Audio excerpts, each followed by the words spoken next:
인사드리겠습니다. 네, 안녕하십니까. 안녕하세요. 네, 코로나로 인해서 또 가정에서 말씀을 기다리는 형제 자매님들, 또 주 안에서 평안하신지요. 하루빨리 코로나가 종식되어서 또 함께 얼굴 보기를 간절히 원합니다. 빌레몬서 1장 7절 보시겠습니다. 히브리서 앞에 빌레몬서 1장 7절 읽어드리겠습니다. 형제여, 성도들의 마음이 너로 말미암아 편안함을 얻었으니 내가 너의 사랑으로 많은 기쁨과 위로를 받았노라. 여기에 형제여 라는 말에 각자 자기 이름을 한번 넣어서 읽어보시기 바랍니다.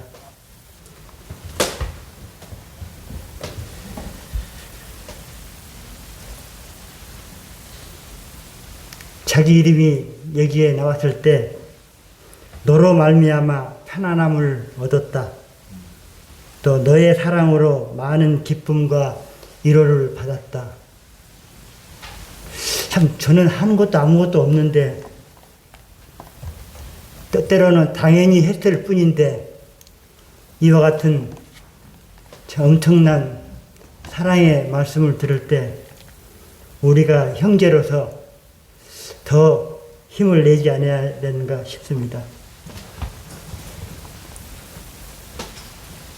이 형제라는 말은 우리가 먼저 생각할 것은 그리스도인으로서 또 하나님의 백성으로서 의미를 우리는 잊어서는 안 될 겁니다. 성경에 보시면은 그 형제라는 그 단어가 그 말들이 형과 아우 육체적인 관계에서도 나오고 또 친한 친구 사이에 요나단과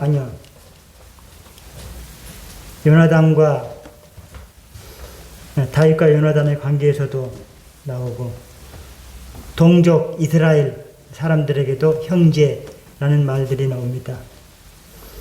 특히 오늘은 그리스도인들, 우리가 그리스도인들에게 특히 형제라, 예수님이 형제라 부르기를 부끄러워 아니하시고 이렇게 나와 있습니다.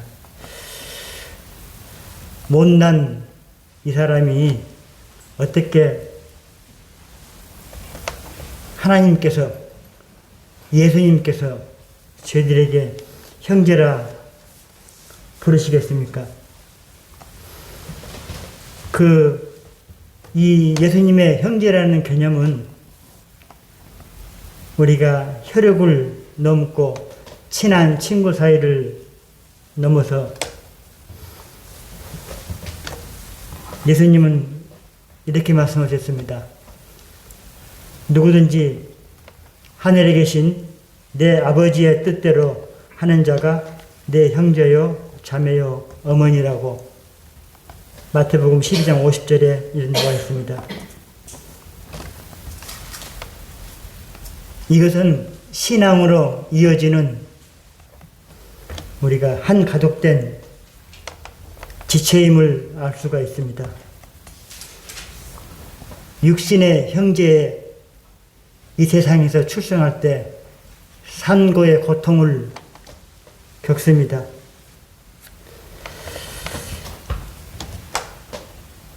하나님께서도 예수를 일으키사 우리 자녀들에게 이 약속을 이루게 하셨다 그랬습니다.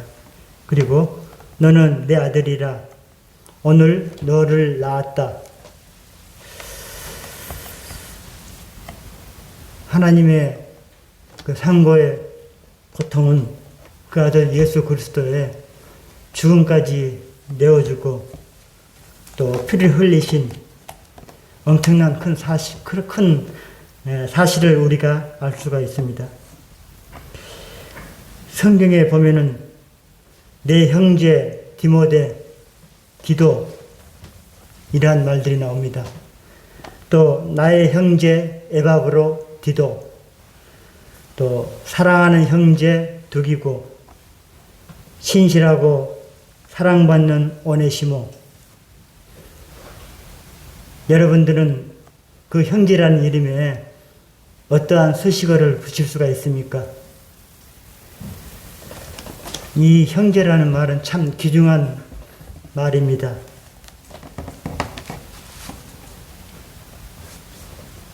여기서 중요한 한 가지가 있습니다. 이들은 모두 다 그리스도께서 피로 사신 교회요, 또 지체요, 형제입니다. 우리도 동일하게 그리스도께서 피로 사신 교회의 형제요, 지체요. 거기에는 형제 지체된 거기에는 한 가지 중요한 사실이 있습니다. 사랑입니다. 거기에 사랑을 빼면은 아무것도 아닙니다. 에베소 교회에 처음 사랑을 버렸다고 하나님께서는 책망하셨습니다. 고린도전서 13장에도 사랑이 없으면 소리나는 구리와 울리는 꽹과리가 되고 그 모든 지식을 알고 산을 옮길 만한 모든 믿음이 있을지라도 사랑이 없으면 아무것도 아니라고 그랬습니다.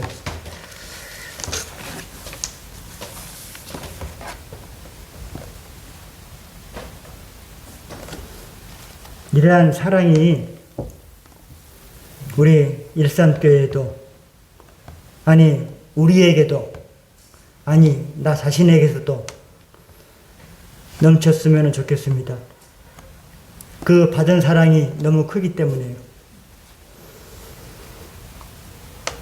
주의 말씀이 일산교회로부터 마게도냐 아가야에 드릴 뿐 아니라 하나님을 향하는 믿음의 소문과 형제의 사랑이 각처에 퍼지면은 참 좋겠습니다. 제가 이 말씀을 좋아합니다.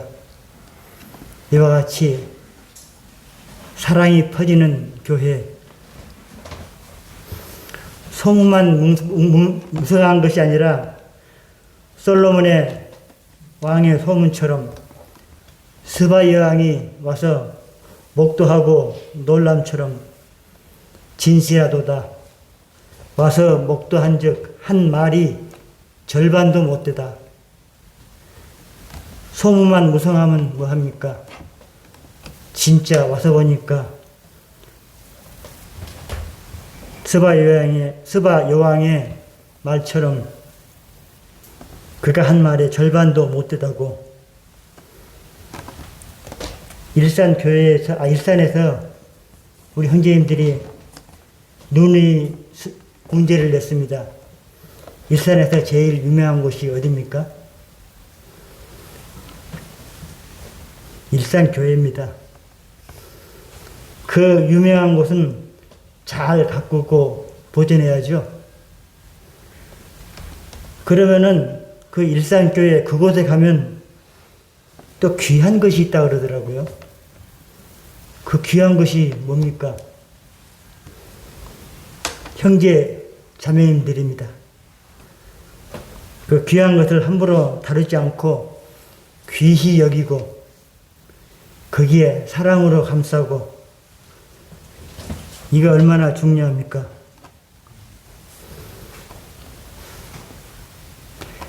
그런데 말입니다.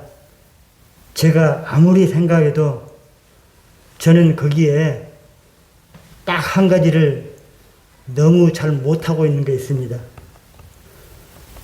그게 제 입에서 나는 말입니다. 언어의 중요성을 강력히 말씀드리고자 합니다. 다 아시는 말씀드리지만은 야고보서에도 보시면은 그 혀의 사용을 나옵니다. 혀. 그 작은 혀가 온몸을 제어하는 힘이 있다고 그랬습니다. 그 조그마한 혀가 뭐 잘난 게 있어서 우리의 온몸을 휘어잡습니다. 하라 하지 마라. 또 사공의 뜻대로 방향을 잡는 그러한 능력이 있습니다. 뿐만 아니라 그 혀는 기쁘게 하는 일을 합니다. 찬송도 하고 기도도 하고 입에서 단물이 나옵니다. 참, 때로는 그 혀가 파멸을 냅니다. 쓴물을 내고 저주를 쏟아붓고 삶의 수레바퀴를 불사른다고 야고보서에서는 나와 있습니다. 그 작다고 짚어보지 마십시오. 야고보서 3장 7절 8절 한번 보시기 바랍니다.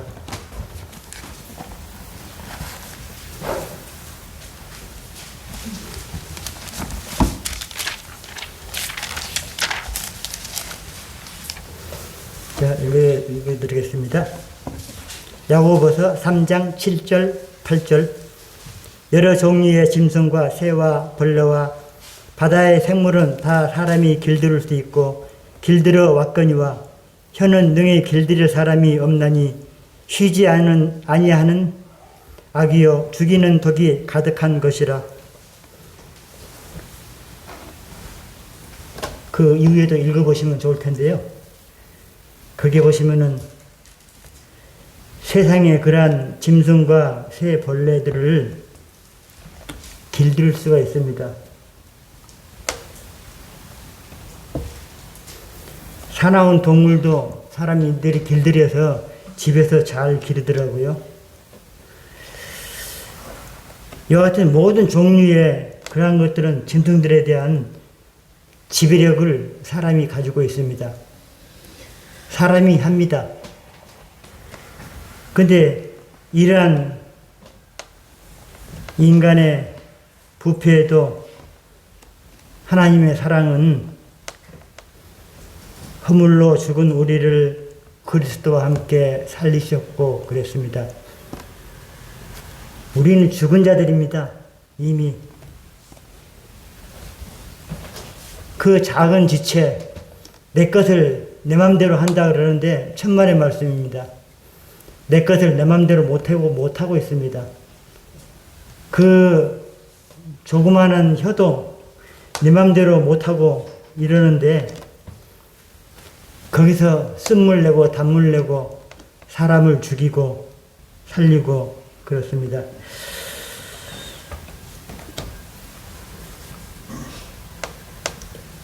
아까도 읽어드렸지만은 에베소서 2장 5절에 보시면은 허물로 죽은 우리를 그리스도와 함께 살리셨고 은혜로 구원받는 것이라고 나와 있습니다. 그 위에 내가 잘해서 구원받은 것처럼 큰 소리 칠 것이 아무것도 없습니다.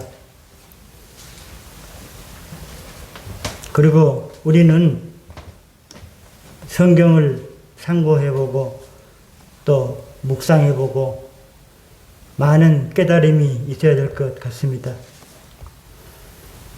때로는 성경을 많이 읽었다고 안다고 그럽니다. 성경 하나님 말씀 알고 있어 그럽니다. 그런데 아는 것만으로는 다가 아니더라고요. 자기가 깨달았다고 하지만은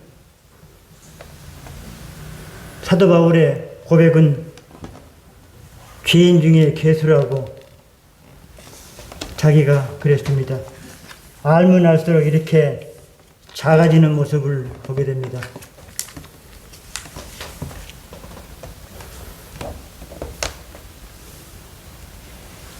제가 형제입니다. 하나님께서 값없이 이와 같은 타이틀을 주셨습니다. 두 번째로 저는 남편입니다. 에베소서 5장 25절 한번 보시겠습니다.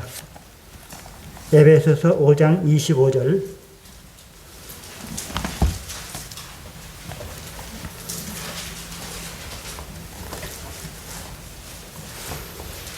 남편들아 아내 사랑하기를 그리스도께서 교회를 사랑하시고 그 교회를 위하여 자신을 주신 같이 하라.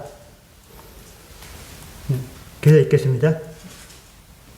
이는 곧 물로 씻어 말씀으로 깨끗하게 하사 거룩하게 하시고 자기 앞에 영광스러운 교회로 세우사 티나 주름 잡힌 것이나 이런 것들이 없이 거룩하고 흠이 없게 하려 하심이라. 이와 같이 남편들도 자기 아내 사랑하기를 자기 자신과 같이 할지니 자기 아내를 사랑하는 자는 자기를 사랑하는 것이라. 지금 말씀을 읽으면서 솔직히 저는 가슴에 죄책감이 많습니다. 하나님 말씀이 이렇게 되어 있는데 저는 그렇게 못 살고 있습니다. 남편은 남자입니다. 남자. 고린도전서 16장 13절에 보시면은 깨어 믿음에 굳게 서서 남자답게 강건하라 이렇게 나와 있습니다. 그게 보면은 남자답게 나와 있습니다. 남성이 남성으로서 갖춰야 할 그 성질과 모습을 나타내고 있습니다. 그래서 남자다운 태도를 지니라 이렇게 보시지만은 사실상 에베소의 거기 5장 25절의 말씀은 신앙의 그 미숙함, 나약함을 버리고 지혜와 용기 있는 믿음을 가지라는 그러한 의미가 더 강합니다. 창세기 1장 26절, 27절에 보시면은 보겠습니다. 창세기 1장 26절, 27절.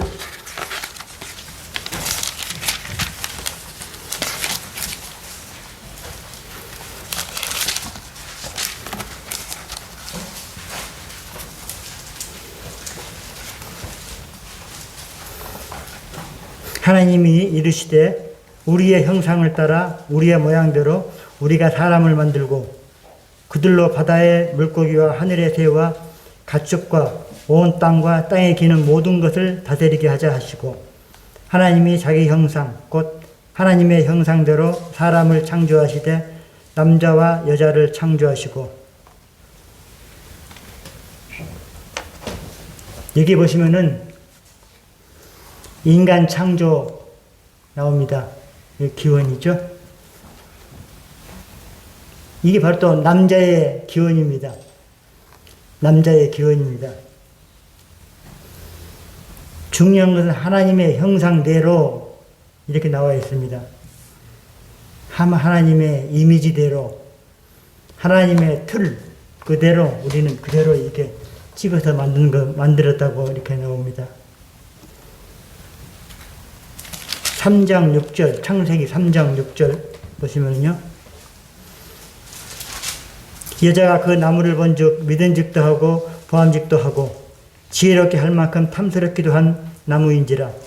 여자가 그 열매를 따먹고 자기와 함께 있는 남편에게 주매 그도 먹은지라. 이에 그들의 눈이 밝아져. 그러니까 6절만 읽겠습니다. 이게 남편이란 말이 처음 나옵니다. 그 이후에 뱀의 유혹이 있었습니다. 뱀의 유혹이 있었습니다. 그리고 3장 17절, 19절 보시면요. 창세기 17절입니다. 아담에게 이르시되 내가 내 아내의 말을 듣고 내가 내게 먹지 말라 한 나무의 열매를 먹었은즉 땅은 너로 말미암아 저주를 받고 너는 내 평생에 수고하여야 그 소산을 먹으리라. 18절 땅이 내게 가시덤불과 엉겅퀴를 낼 것이라. 내가 먹을 것은 밭의 채소인즉 내가 흙으로 돌아갈 때까지 얼굴에 땀을 흘려야 먹을 것을 얻으리니 네가 그것에서 취함을 입었음이라. 너는 흙이니 흙으로 돌아갈 것이니라 하시니라. 19절까지 봤습니다. 다 아시는 내용인데요. 죄가 하와를 통해서 분명히 들어왔습니다. 뱀의 유혹에 의해서 하와를 통해서 왔는데 죄의 값은 아담이 짊어지는 것 같습니다. 그리고 땀을 흘려야지 먹을 것을 얻고 흙으로 돌아가는 허무한 인생을 보게 됩니다. 죄의 값은 온통 아담이 다 짊어지는 그런 모습입니다. 제가 남편을 얘기하려는 그런 의도입니다. 지금까지 남편. 이상을 봤을 때 여자의 머리는 남자요 그랬습니다. 가정에 어떤 문제가 있습니다. 그런데 손가락으로 해서 아내한테 할 것이 아니라 자매한테 할 것이 아니라 이 창세기 말씀을 보던 남편의 그러한 것을 찾아보던 것에 내 탓이요 하는 게 정답인 것 같습니다. 남편이 책임져야지 정답인 것 같습니다. 저는 그런 걸 조금 회피하려고 그랬었는데 보다 보니까 가정의 모든 문제는 남편이 책임지는 것이 맞다라고 생각이 듭니다.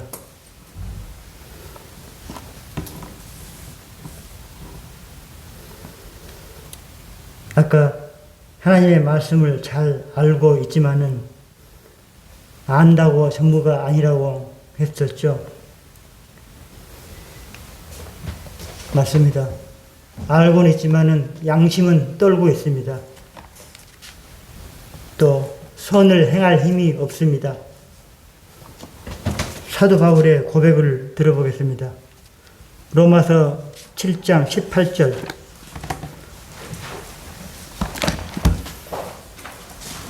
로마서 7장 18절 24절.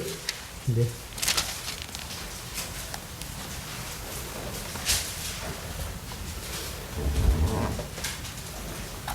18절. 내 속 곧 내 육신에 선한 것이 거하지 아니하는 줄을 아노니 원함은 내게 있으나 선을 행하는 것은 없노라. 내가 원하는 바 선은 행하지 아니하고 도리어 원하지 아니하는 바 악을 행하는도다. 만일 내가 원하지 아니하는 그것을 하면 이를 행하는 자는 내가 아니요 내 속에 거하는 죄니라. 그러므로 내 한 법을 깨달았노니 곧 선을 행하기 원하는 나에게 악이 함께 있는 것이로다.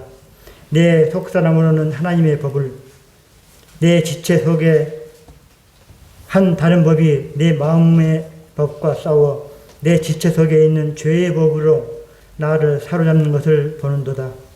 오라 나는 공고한 사람이로다. 이 사망의 몸에서 누가 나를 건져내랴. 이렇습니다. 제가 설명을 한번 정리해 보겠습니다. 구원받으면은 하나님의 법을 따라야 된다 그랬습니다. 그런데 우리 지체 속에는 마음의 법과 죄의 법이 두 개가 유혹하고 있습니다.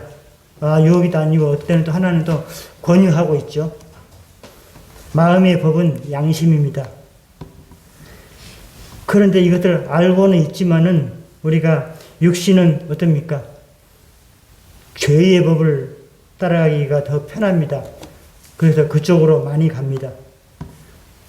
사도 바울이 오라 나는 공고한 사람이었다. 이렇게 고백합니다. 저도 이 고백을 아멘하고 인정합니다. 그러한 일을 수없이 당했습니다. 이 사망의 몸에서 누가 나를 건져내랴? 정답이 있습니다. 누가 건져내겠습니까?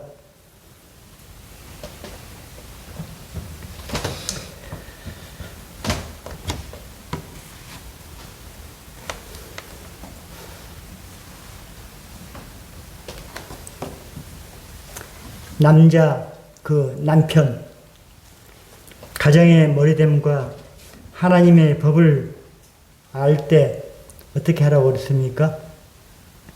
머리된 남편으로서 남자로서 내 탓이요 이렇게 하고 그러한 모든 책임을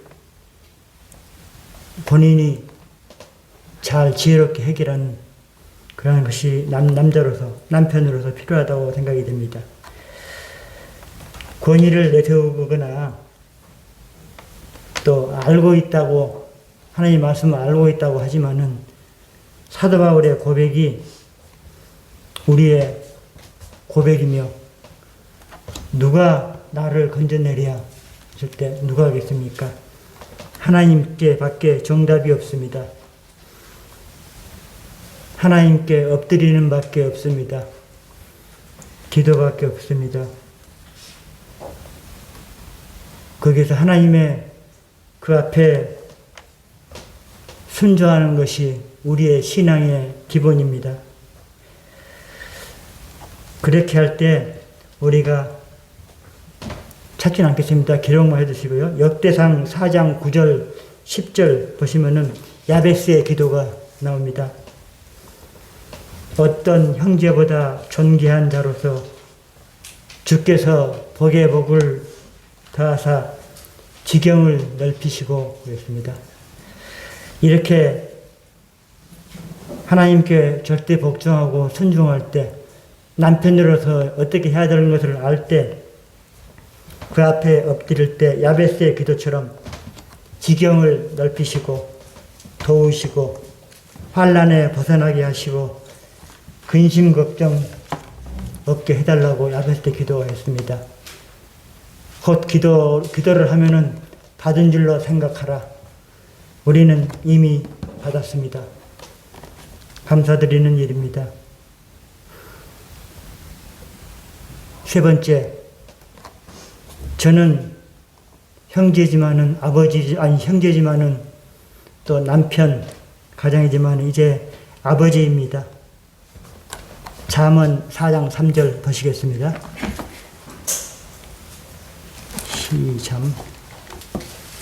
잠언 4장 3절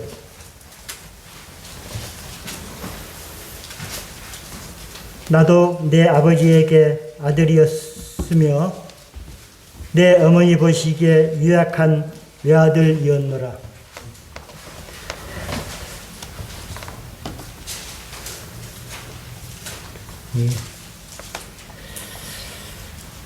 아버지 그러면은 사실상 한 가정의 대표되는 사람입니다. 어떻게 보면 아까 가정의 머리라고 하셨습니까? 그 머리 위에는 우리 진짜 사실상 예수님이 머리가 되시지만은 대표되는 인간적으로 육신적으로 봤을 때 또 제 가정에 또 어떻게 보면은 또 믿음의 조상이라고 또 생각이 듭니다. 믿음의 조상.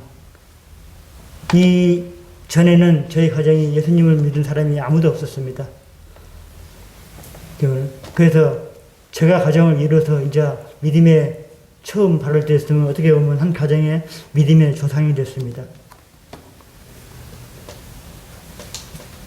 그 아버지란 말을 혈통상도 있지만은 또 스승, 또 선조들 이러한 데도 성경은 많이 사용했더라고요.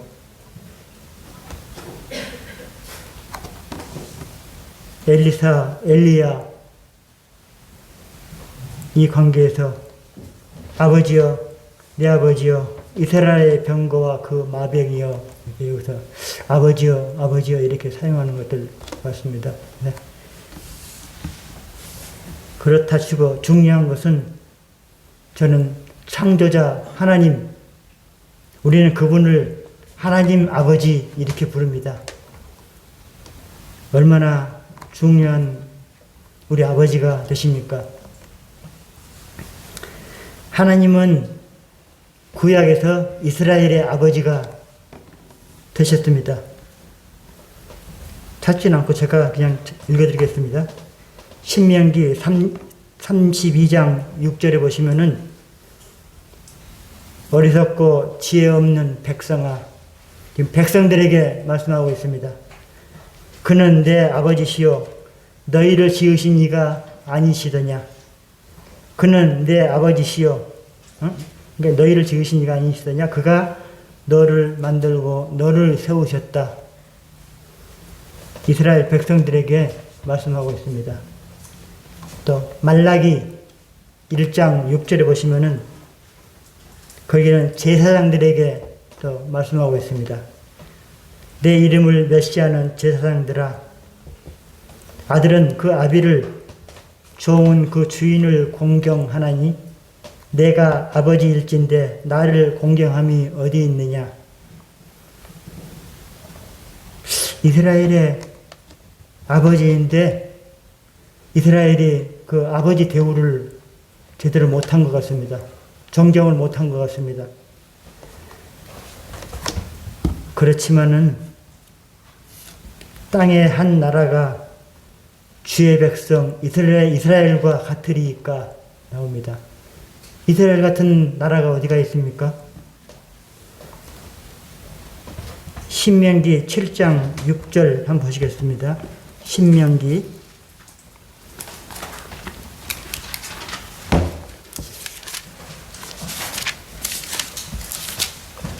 7장 6절부터 11절까지 읽어드리겠습니다. 너는 여호와 내 하나님의 성민이라.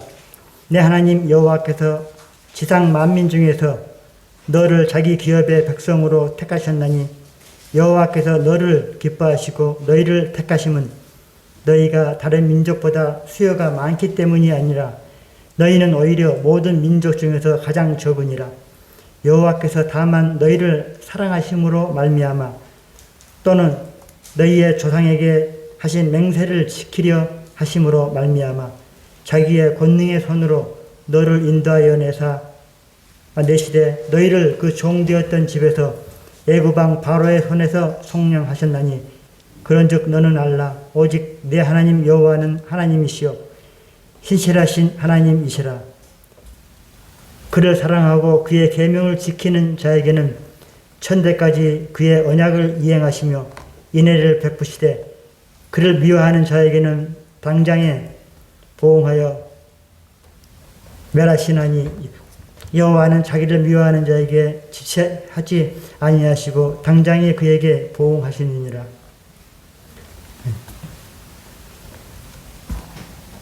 여기까지 읽겠습니다. 여기도 제가 부지런히 읽었는데 원래 무슨 말인가 말씀 안 들어오시죠? 설명을 드리겠습니다. 하나님은 자기에게로 분리된 그 백성이 되도록 이스라엘을 선택했습니다. 자기에게 오도록 이렇게 선택을 했습니다. 왜냐하면은 그들을 사랑하시고 또 그들이 다른 민족처럼 되지 않기를 원하셨습니다. 그들이 잘나서가 아니라 또 수가 많은 강대국도 아니고 소수민족이었지만은 하나님이 그 이스라엘을 택하신 것은 다만 그들을 사랑했습니다. 사랑이 이와 같이 큰 힘을 발휘합니다. 또 이스라엘은 그 조상들에게 이스라엘과 하나님께서 이스라엘과 그 조상들에게 맹세하신 약속을 지키고자 선택하셨습니다. 방금 읽었던 말씀들이 그 두 가지입니다. 사랑 때문에, 그리고 그 조상들하고 맹세하신 그 약속 때문에 그들을 선택했습니다. 신실하신 하나님이십니다. 이스라엘을 향한 하나님의 선택은 조건 없는 사랑이었습니다. 이스라엘을 선택했습니다. 저 같은 자에게도 하나님의 그 순수한 사랑은 한없이 부어주고 가정의 아버지로서 저를 세우시고 맡기셨습니다. 믿음의 조상의 가정이 되게 하셨습니다. 얼마나 감사한 일인지 모르겠습니다. 신약에 보시면은, 구약을 보셨는데 신약에 보시면은, 예수님은 하나님을 아버지라고 하셨습니다. 마가복음에 보시면 14장 36절에 찾지는 않겠습니다. 시간상. 마가복음 14장 36절에 보시면은 아빠 아버지여 아버지께서는 모든 것이 가능하오니 이 잔을 내게서 옮기시옵소서 했습니다. 요한복음에도 5장 17절에도 내 아버지께서 이제까지 일하시니 나도 일한다.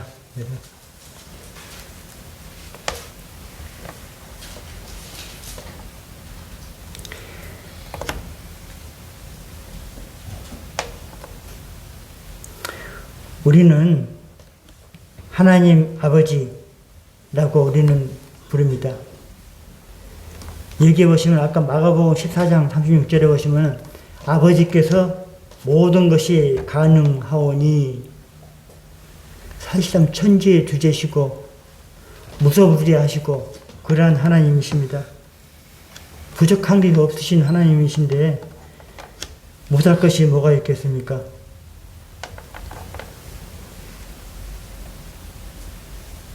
그러한 하나님이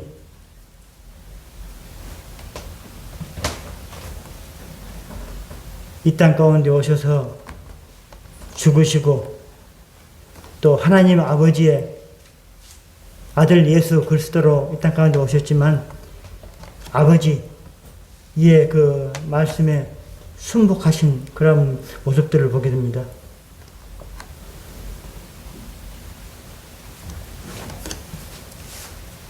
그 순복한다는 거, 순종한다는 거, 에베소서 6장 1절 보시면은, 6장 1절 보시면은, 주 안에서 너희 부모를 순종하라. 이것이 옳으니라. 주 안에서 육신의 부모를 순종하라. 이것이 옳다고 됐습니다. 육신의 부모도 저희들이 순종을 못하고, 때로는 제가 화를 내기도 했습니다. 너무 죄송스러운 일이었습니다. 어떻게 하나님을 섬긴다고 그렇게 하겠습니까? 옳은 일도 제대로 못하면서 아버지로서 역할이 우리 다시 한번 생각을 해보게 됐습니다.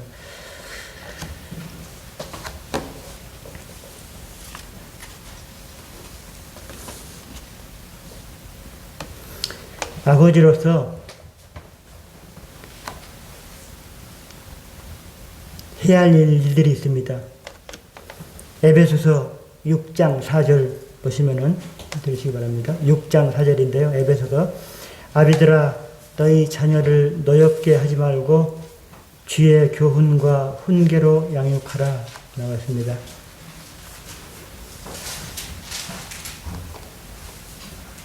중요한 것이 주의 교훈입니다. 세상적으로 일반 상식으로 해서 어린아이를 가르친 게 아니고 남들이 어떻게 해서 옆집 아이가 잘 됐다 해서 그걸 본보기로 해서 가르치는 게 아니고 위인전이 읽어봤을 때 어떤 위인이 잘 됐다 해서 그렇게 가르치는 것이 아니고 주의 교훈과 훈계로 나와 있습니다.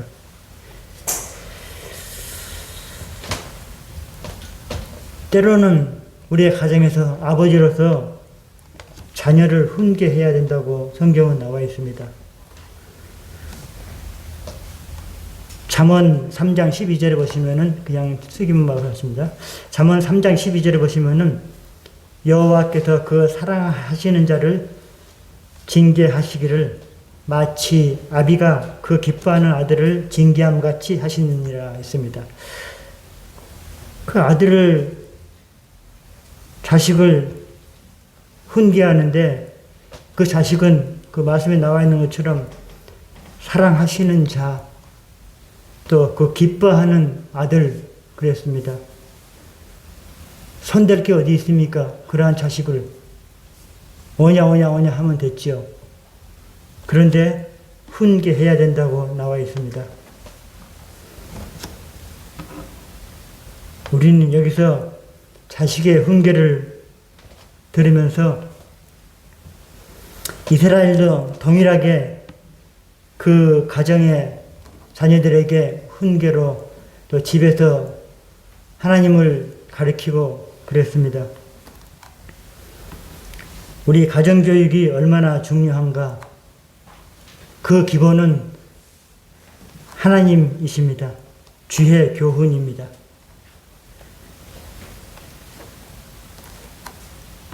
아버지로서 때로는 저희 집에 필요를 공급해야 됩니다.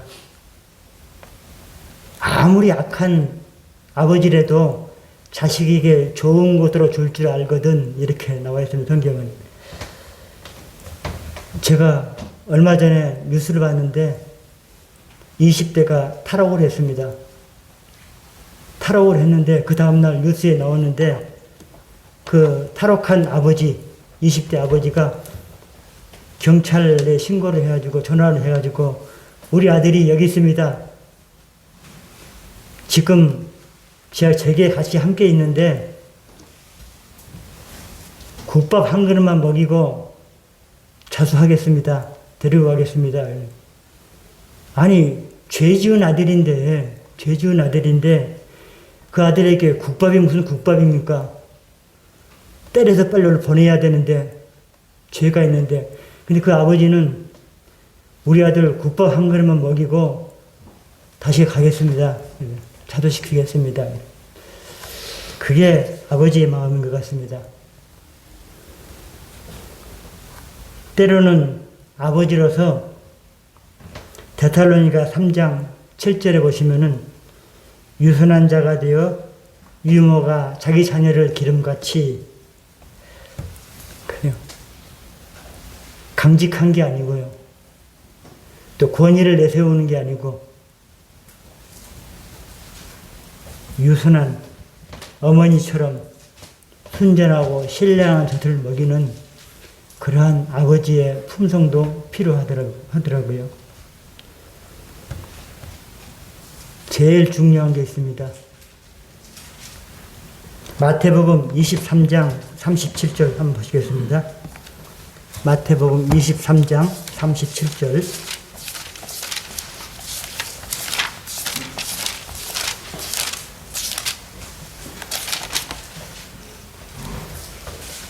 자, 읽어드리겠습니다.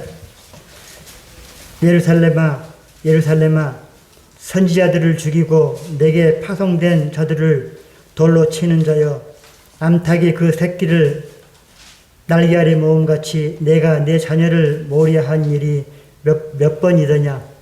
그러나 너희가 원치 아니하였도다. 그래요. 아버지로서 중요한 걸 알았습니다. 여기에 기도를 하는데 암탉이 그 새끼를 날개 아래 모음같이 내 자녀를 모리한 일이 몇 번이더냐. 아들이 잘못하면은 큰 소리 칠 줄만 알았지. 날개 아래 모아서 모은 것은 몇 번이나 했습니까? 글쎄요. 쑥스러워서 자기한테 사랑한다 말도 못했는데요. 쑥스러워서 지금도 이제 몇 번이나 있느냐고 자녀를 모으려 한 적이요. 누가복음 23장 28절입니다.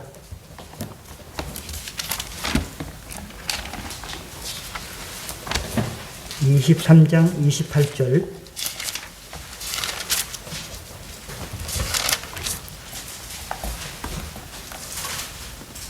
그렇습니다.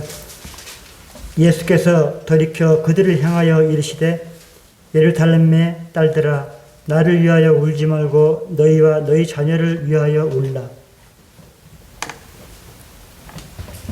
아버지로서 기도하는데 자녀를 위해서 더 많이 우려야 될 것 같습니다. 그래서 참 눈물이 시간이 가면 갈수록 눈물이 말라서 그러는지 또 깜빡깜빡 잊어서 그러는지 기도도 빼먹고 자녀를 위하여 이와 같은 것도 많이 못 쓰는 부족한 아비였습니다. 형제님, 가정의 남편으로서 때는 아버지로서 우리가 어떻게 해야 될까 하고 제 자신을 많이 살펴봤습니다. 이상입니다.